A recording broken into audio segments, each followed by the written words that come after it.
Selamat malam, jumpa lagi dengan saya Roso Daras. Kali ini kita masuk ke bagian keempat, video tentang membaca Kiseno Nugroho. Saya menjawab beberapa pertanyaan yang ada dalam kolom komen. Berikut pertanyaan selanjutnya. Ada di selanjutnya, ini belum saya jawab, dari Hajah Isas Fams. Aku merasa kehilangan sosok beliau. Semoga almarhum diterima segala amal ibadahnya. Mas Roso pasti sering melihat pertunjukan Kiseno. Nah, dalam banyak kesempatan limbuan atau goro-goro, Kiseno sering bertengkar tanda kutip sama sinden Tatin. Apa menurut Mas Roso saat ini Mbak Tatin menjadi sinden yang paling merasa bersalah sama Pak Seno? Ini sebenarnya kalau menurut saya bukan pertengkaran. Ini murni konsumsi panggung. Beberapa kali Kiseno mengatakan bahwa apa yang dia sajikan dalam limbuan atau goro-goro itu sepenuhnya adalah sebuah satu packaging, ya, satu kemasan dalam seni pertunjukan wayang Kiseno yang begitu lengkap dan menghibur. Jadi fase limbukan dan goro-goro itu kan sebenarnya lepas dari konteks.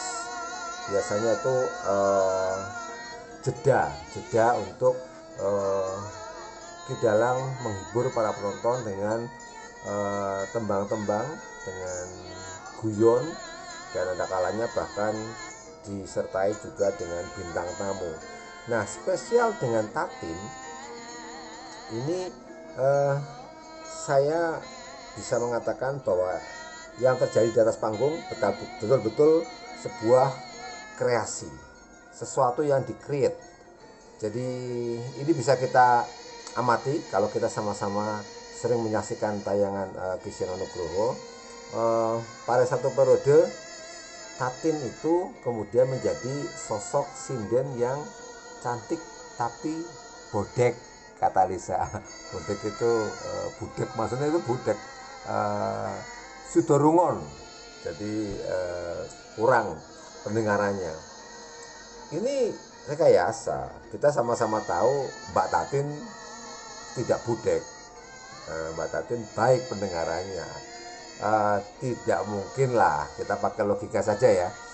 Tidak mungkin seorang sinden dengan sudorungon atau pendengaran yang tidak baik dan dia tidak menggunakan alat bantu dengar bisa menyelaraskan irama dengan gending atau laras gamelan yang dimainkan. Nggak mungkin kan. Jadi dari situ sebenarnya ini joke, ini guyon, karena Mbak Tatin itu kalau mengulang atau meminta Kiseno mengulang kalimat itu dengan senggaan yang khas, Kiseno terus sengaja berbicara dengan dermimil gitu, kan nggak jelas jadinya. Jadi dasar sinden budek itu. Kemudian lantas terjadi yang Anda sebut tadi sebagai pertengkaran. Kemudian Tatin balas ini, balas itu, kemudian chat-chatnya menjadi sangat hidup, dan itu adalah paket yang menurut saya sesuatu yang di-create dengan sangat baik. Jadi satu pertunjukan seni panggung yang beda. Ini sebuah konsep interaksi antara waranggono atau sinden dengan dalang yang tertata dengan sangat baik. Tidak asal manggung, tetapi sudah ada konsep. Dan saya bisa pastikan antara Seno dan Tatin sering melakukan diskusi. Mungkin saat perjalanan, mungkin sebelum pentas, mungkin saat latihan. Itu pasti ada briefing-briefing tertentu sehingga meluncurlah. Kayak Seno kan pernah mengatakan juga dalam salah satu vlognya, ya, satu vlognya dia mengatakan bahwa dia senang kalau bisa menghidupkan suasana dengan para sinden ketika adegan limbuan. Suatu hari misalnya dia cukup memberi kode dengan amplop. Amplop biasanya kan orang meminta lagu, dalam satu kertas, dimasukkan dalam amplop, suka ada sawerannya. Nah, dengan mempertunjukkan amplop tadi kepada Tatin dari jarak sekian meter, Tatin itu bisa tanggap sasmita, artinya dia tahu apa yang dimaui oleh Kiseno. Nah, lantaslah terjadilah dialog-dialog mengenai saweran tadi. Kemudian Kiseno yang suka tidak mau memberi uang jatahnya sinden, kemudian waduh gitu semua tuh, sampai mengatakan Kiseno itu dalang pelit apa segala macam. Jadi itu sesuatu yang di-create, sesuatu yang di-create. Nah, lepas dari segala-galanya, hubungan Kiseno dengan para sinden, dalam konteks pertanyaan Anda, Bu Isas, itu mereka sudah menjalin komunikasi yang sangat baik. Tatin bukan sinden yang baru bergabung kemarin sore ya, dia sudah bergabung dengan Warga Laras tahun 2009. Artinya sudah cukup waktu untuk beradaptasi dan kenal luar dalam pribadi masing-masing. Karena itulah sudah nggak ada lagi tedeng-aling-aling antara mereka, dan jadi mereka tahu kapan mereka bersikap respect ketika tidak di panggung dan kapan mereka berperan menghibur ketika di atas panggung. Sehingga lepas dari pertunjukan ya menurut saya sih pasti biasa-biasa saja, tapi ketika dia di atas panggung ya memang harus menjalankan peran apapun yang diskenariokan oleh Kiseno, baik skenario spontanitas di panggung maupun skenario yang disusun sebelum pentas berlangsung, muaranya adalah pada kepuasan penonton. Itu menurut saya. Sehingga kalau pertanyaan Anda apakah Tatin karena sering bertengkar jadi merasa yang paling bersalah segala macam, enggak. Kesedihan dia murni karena kehilangan sosok dalang yang sudah begitu dekat. Kemudian ya itu kan saya kok menganggap semua lah Waranggono itu menganggap Kiseno itu ya pimpinan, ya bapak, ya kakak, ya teman gitu loh. Kadang-kadang ya teman gojek gitu loh. Jadi unik hubungan antara Kiseno dengan para sinden yang ini belum ada dalang selain Kiseno yang bisa ngeblend demikian erat dan cair dengan para Waranggononya. Itu ya Bu Isas. Jadi saya kira tidak Tatin tidak merasa bersalah atau mungkin merasa paling bersalah karena sering bertengkar atau mungkin ngata-ngatain Kiseno. Enggak lah. Di panggung mungkin sering kita melihat ada olok-olok yang kadang-kadang di luar apa ya, normalitas orang geguyon. Jadi udah sampai bawa ke fisik. Tatin itu kan selalu distigmakan sebagai orang yang gemuk gitu loh, orang gemuk, bahkan dikatakan depan belakang sama gitu loh. Itu jadi di punggungnya itu ada punuknya gitu loh, menyerupai payudara barangkali maksudnya ya. Pasti itulah arahnya ke sana kan, pasti kan. Padahal kan enggak juga, enggak sebegitunya gitu loh. Kita tahu itu enggak seperti itu. Mengata-ngatain Tatin seperti Bagor brand karung gitu kan, kayak satu bentuk yang besar dan tidak berbentuk, kan itu enggak. Faktanya kan enggak begitu. Anda bisa melihat sini Tatin cantik dan enggak gemuk, artinya dalam konteks overweight ya, enggak gitu loh, enggak. Saya pribadi ya, saya kira Anda setuju lah, masih dalam batas yang proporsional. Mbak Tatin itu memang kalau kita bandingkan, kalau Anda melihatnya mungkin dengan atau membandingkannya dengan sinden lain seperti Elisa yang cungkring gitu ya, atau mungkin Ana Pertiwi, kita tahu kan yang cungkring, atau mungkin Agnes yang kecil imut-imut gitu ya, ya bahkan dengan Ika Suhesti sekalipun ya memang postur Tatin relatif lebih besar, tetapi dia tidak overweight, artinya tidak dalam batas-batas melampaui yang dikatakan Kiseno Bagor brand depan belakang sama saja, enggak menurut saya. Jadi sekali lagi itu adanya ledekan-ledekan apa namanya sesuatu yang justru saya yakin sekarang Tatin merindukan itu. Saya yakin itu Tatin sekarang merindukan dionek-onek sama Dalang Seno. Dia pasti kangen seperti itu, karena kita bisa bayangkan lah, orang sudah berhubungan sekian lama, dekat, tiap malam itu lede-ledean gitu loh di panggung gitu ya, kemudian bercanda sedemikian rupa, hilang gitu loh. Saya nggak bisa membayangkan betapa sedihnya Mbak Tatin atas Mbak Seno. Dan kalau kalau ini ya, saya wartawan ya, nanya misalnya Mbak Tatin apa yang paling dirasa kehilangan sama Kiseno, rasanya dia akan menjawab, ya saya sangat kehilangan karena sudah nggak lagi dionek-onek kayak sama beliau. Kurang lebih akan seperti itu, karena yang sering kita tonton di pertunjukan-pertunjukan Kiseno ketika ada dialog antara Tatin dengan Kiseno kan ya seperti itu, saling ledek-ledekan. Dan Kiseno kadang-kadang suka ya dalam batas-batas kita barangkali berpikirnya, wih nemen nih Kiseno, artinya kok begitu ya, sampai sebegitunya gitu loh. Tapi ingat, ini konsumsi panggung.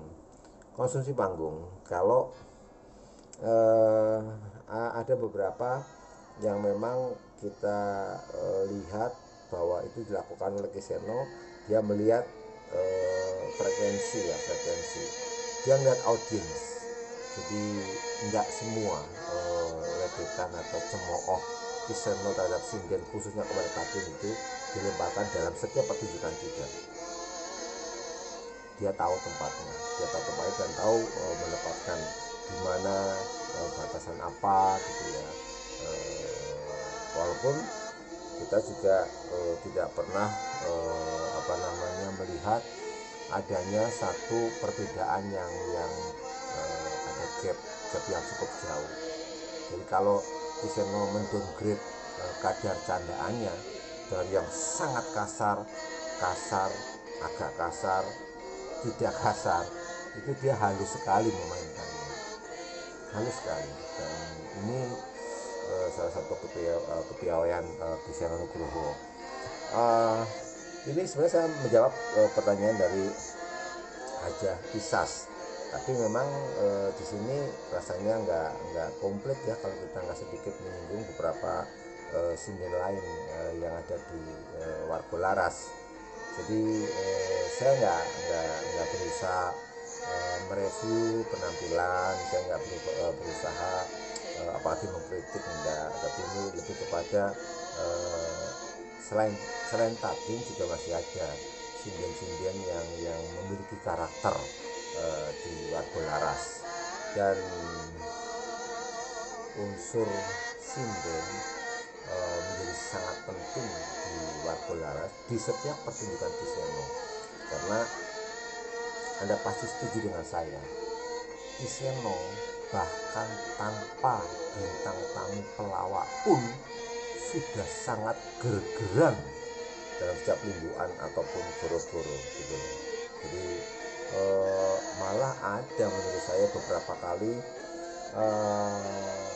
pertunjukan Kiseno di mana menghadirkan bintang tamu dan turun, grade-nya turun.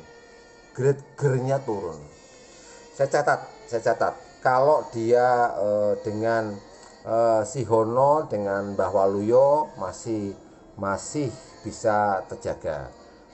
Ketika dia dengan Apri Mimin luar biasa, pasti hidup. Kemudian kalau dia dengan Gareng relatif tidak begitu hidup. Kemudian pernah dicoba dengan Percil, dengan duo Jo siapa itu, relatif nggak hidup. Nah tapi di luar itu semuanya, event Kiseno tidak dibantu oleh para bintang tamu yang biasanya itu para pelawak. Itu bagus sekali, tetap bagus. Bahkan ya ini harus kita akui lah, di luar Apri Mimin, si Hono mungkin ya, Mbah Waluyo tuh ya di luar paling tinggi yang bisa mengangkat grade Kiseno dalam fase atau adegan limbuan goro-goro itu hanya Apri Mimin. Di bawahnya mungkin antara Sihono dan Mbah Waluyo, ini 11-12 lah ya. Selain itu grade-nya di bawahnya, mau itu Marwoto, mau itu Den Bagus Sengarso, mau itu Percil, mau itu siapa, Gareng sekalipun, ndak sehebat kalau Kiseno dengan bintang tamu duo Sinden, duo Banci, Apri Mimin, itu hebat. Nah, saya tambahkan sedikit nama yang juga cukup fenomenal di Warkularas. Saya mohon maaf, tidak berdasarkan atas senioritas, tidak berdasarkan atas kualitas. Kalau Anda mau bicara kualitas, saya nggak bicara itu. Saya hanya bicara ya menyebut begitu saja. Dari Selatatin misalnya ada Elisa. Elisa ini cerdas. Dia S1-nya adalah pedalangan isi Jogja, kemudian S2 psikologi, dan konon sedang menyusun proposal untuk riset mengambil doktoral ya, S3. Kalau ini terjadi luar biasa, dan Elisa akan menjadi sinden pertama yang bertitel doktor. Jadi saya tetap mendukung dan mendoakan Elisa, ya mau tidak mau harus mengganti topik dari yang mungkin dia sudah merancang satu riset tentang Kiseno ya, karena sudah almarhum ya, bisa meriset tentang Warkularas misalnya gitu loh, tidak masalah, tapi jangan sampai berhenti niatnya untuk melanjutkan S3. Ini juga menjadi kebanggaan loh, kebanggaan bagi sobat ngebiar semuanya. Ingat bahwa di luar sana banyak sekali penggemar Kiseno, keluarga besar Warkularas yang sudah merasa menjadi bagian dari Warkularas, seolah-olah itu menjadi satu keluarga besar. Tentu saja sebagai bagian dari keluarga besar ikut merasa bangga jika personil Warkularas itu qualified, apalagi ada mencapai titel doktor, itu hebat luar biasa. Dan itu nggak ada di sinden manapun kecuali Elisa. Dan hadirnya Elisa, walaupun dia itu terbilang baru, mungkin baru tahun berapa ya, 2017 atau 2018 ya, sekitar itu mungkin ya, itu sudah cepat sekali.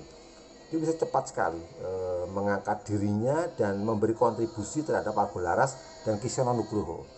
Harus kita akui, faktor Elisa itu menjadi X faktor dalam penampilan Kiseno Nugroho dan Warkularas. X faktor itu apa? Satu adalah sinden milenial, ya, sinden milenial. Dia muda, dia smart, berpendidikan, dan gandrung dengan budaya Jawa. Itu nilai plus yang luar biasa. X faktor lainnya adalah pada keunikan sosok Elisa. Dia orang non Jawa atau luar Jawa yang belajar seni pedalangan di ISI Jogja, kemudian didesain dengan dialek yang seperti daerahnya, ngomong Jawa tapi logatnya logat Sulawesi, jadinya aneh gitu loh. Itu menjadi faktor X ya. Dan faktor X lain adalah dalam beberapa waktu terakhir dia juga berfungsi sebagai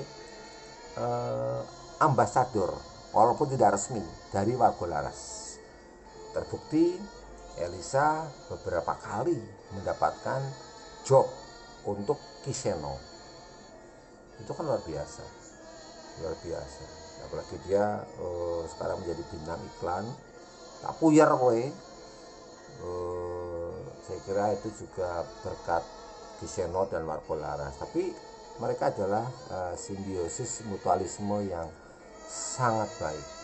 Dan sebenarnya Wargolaras tahu semua itu prosesnya, sehingga jika sekarang Elisa tampil cenderung lebih cepat naiknya ya kalau kita bicara jujur ya, apa adanya ya. Kalau ngomong senioritas kan lebih banyak sindennya lebih senior di Wargolaras. Ada Ayu Purwalestari, apalagi Mbak Prastiwi paling senior itu ya. Ada Agnes yang dari dulu sudah ikut ke Kiseno. Kemudian ada lain-lain lah, ada Ika Suhesti, Neti, Wahyu, siapa lagi dalam sinden dari Wargolaras. Ada beberapa sinden nggak tetap sih, kayak Mbak Ria atau siapa tuh ya. Wajar ketika Elisa menjadi cepat sekali naik, karena memang dia punya talent yang sangat-sangat bagus, sangat-sangat bagus. Dan ini yang tidak ada di sinden-sinden yang lain. Saya kira itu harus kita akui bahwa hubungan yang spesial antara Kiseno dengan para sindennya menjadi satu yang sangat unik, dan ini menjadi nilai plus. Itu sekedar tambahan ya. Jadi sangat banyak sebenarnya. Saya ingin mengupas lebih dalam tentang sinden-sinden lain, kayak Mbak Ayu Purwalestari ini kan sangat spesial sinden ini. Dia seperti halnya Agnes, cuma Agnes itu kalau kecil itu campur sari dangdutan. Kalau Ayu ini sudah nyinden, dan dari kecil dia sudah digembleng dan ikut dalam kondang yang lain, Ki Haji Sugito dari Toyan, Kulon Progo, Jogja. Ini dalang yang saya kira juga sangat menginspirasi Kiseno. Ki Haji Sugito salah satu kiblat Kiseno, di samping tentu saja guru dia langsung, yaitu Ki Mantep Sudarsono. Sabetannya kan juga wah, ngedapi lah, hebat lah pokoknya. Sehingga dan dalam hal Haji Sugito, dia mencontoh apa ya, kalau saya katakan, di tangan Ki Haji Sugito almarhum itu kan semua tokoh wayang bisa ngelucu bahkan tokoh sekali berbuntut dewa itu bisa lucu di tangan Ki Haji Sugito, dan ini lebih lucu lagi di tangan Kiseno Nugroho. Ya tentu konteksnya ketika bercanda lah ya, artinya tidak kok menjadi satu dialog utama kok tiba-tiba ngelucu tanpa konteks, enggak. Jadi misalnya ada kebetulan pas jejer di Sawanan Agung misalnya, terus datang Ponokawan misalnya, ya Ponokawan kan selengean ya, ngomongnya selengean. Kemudian kadang-kadang Purodewa ikut kepancing, ikut ngelucu, Bathara Kresna jadi lucu. Jadi banyak yang bisa dilucukan oleh Kiseno. Dia itu omong-omongnya itu bisa lucu. Kapan dia memasukkan idiom-idiom lucu, dia bisa pada tokoh apapun. Ini yang saya katakan dia itu lengkap ya. Kalau menurut saya kan simple, saya nggak tahu, mungkin beda orang beda pendapat. Kita tidak perlu mempertentangkan pendapat itu. Ada yang menganggap dalang yang hebat adalah sabetannya. Kalau dia sabetannya hebat, ya itulah dalang hebat. Mungkin ya ada seperti itu. Ada juga mengatakan dalang yang hebat adalah dalang pakem. Artinya pakem itu bukan nama daerah ya. Ada juga nama daerah Pakem, tempat rumah sakit gila. Pakem artinya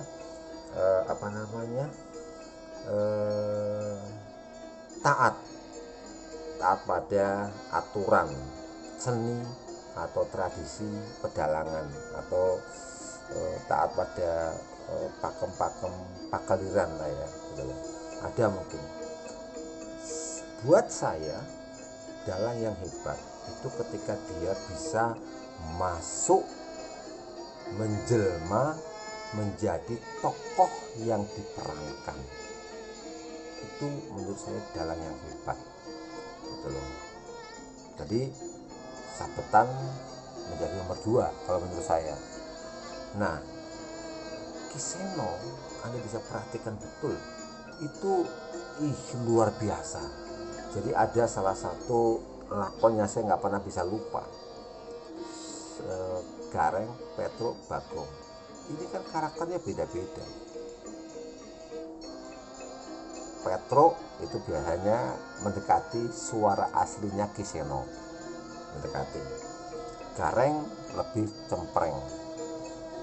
Bagong punya karakter agak serak suaranya dan agak berat, sember lah, bahasa itu sember. Nah, itu betapapun cara dia mengucapkan, cara dia mengolah suara kan harus beda. Mengucapkan di suaranya Gareng yang cenderung cempreng, ngetro misalnya. Kemudian suara Petro, Kang Gareng misalnya standar gitu ya. Atau suara Bagong yang cenderung sember, Pietro, atau lebih berat lagi dari itu. Mohon maaf, saya bukan dalang. Nah, cuma saya mengatakan bahwa untuk menyajikan 3 karakter vokal ini saja, itu kan ada satu effort yang dikeluarkan dari seorang dalang, entah bagian mana lidah dimasukkan, entah bagian mana lidah ditekan, entah bagaimana dia mengeluarkan dengan vibra yang diatur sedemikian rupa sehingga memunculkan karakter suara kecil, suara besar, suara serak, suara gede gitu ya. Nah, ini kan satu kesulitan utama itu menurut saya itu. Tapi kalau Kiseno dia bisa masuk ke dalam semua tokoh wayang yang saya katakan tadi, Gareng, Petro, Bagong. Suatu ketika mereka berdialog pingpong melucu dengan sangat cepat. Dialognya itu kayak pingpong, tak tak tak tak. Gareng jawab Petro, Petro jawab Bagong, jawab Gareng. Itu sangat cepat dialognya dan dengan karakter suara yang terjaga. Gareng dengan Garengnya, Bagong dengan Bagongnya, Petro dengan Petronya. Mereka berdialog itu kalau kita menonton menutup mata, tidak menyaksikan clear, itu kita bisa menduga ini 3 orang yang sedang berbicara, padahal 1 orang Kiseno. Dia bisa melakukan dengan sangat cepat. Demo lain pernah dilakukan misalnya, atau sering dilakukan, Togok Milung ini kan punokawan dari pihak antagonis, tokoh-tokoh antagonis. Yang satu suaranya gede, si Togok itu gede, si Milung suaranya cilik gitu. Cilik kan jadi cempreng gitu. Nah, 2 karakter suara ini bisa dipingpongkan oleh Kiseno. Jadi misalnya Togok berdialog disambung oleh Bagong, oleh Milung, Togok, Milung, terus satu kalimat diselesaikan oleh 2 tokoh gitu ya, paham ya? Satu kalimat diselesaikan oleh 2 tokoh. Togok ngomong separuh diselesaikan oleh Milung.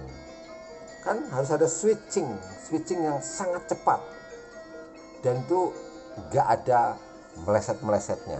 Kiseno itu presisi betul peralihan karakter vokal dari satu tokoh dengan tokoh lainnya. Ini kan sulit menurut saya, dan dia bisa sangat konsisten.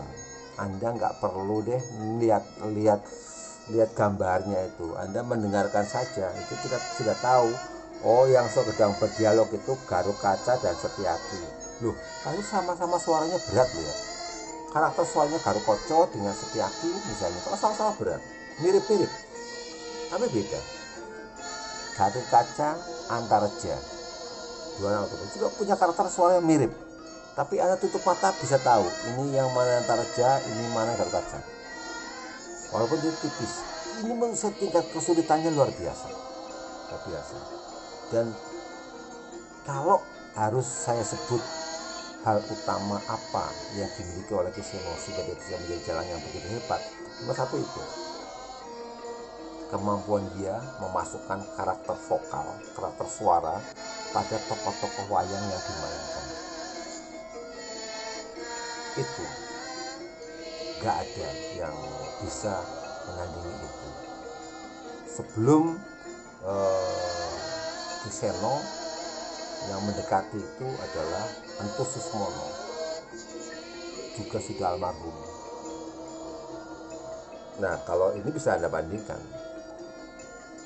gitu loh. Jadi mohon maaf jadi ngelantur ke hal-hal lain, padahal yang kita bahas mengenai sinden, tapi ya memang bicara mengenai Kiseno nggak ada habisnya. Itu mudah-mudahan saya masih bisa nyambung lagi ya dengan dua pertanyaan-pertanyaan selanjutnya. Kalau nggak salah masih ada satu atau dua pertanyaan, saya sudah melihat semuanya. Kalau tidak ada tambahan yang lain ya, itu mungkin ini kan bagian keempat, mungkin bagian kelima adalah bagian terakhir dari video yang saya berjudul membaca Kiseno Nugroho bersama Roso Dadas. Sekian, terima kasih atas perhatiannya. Salam.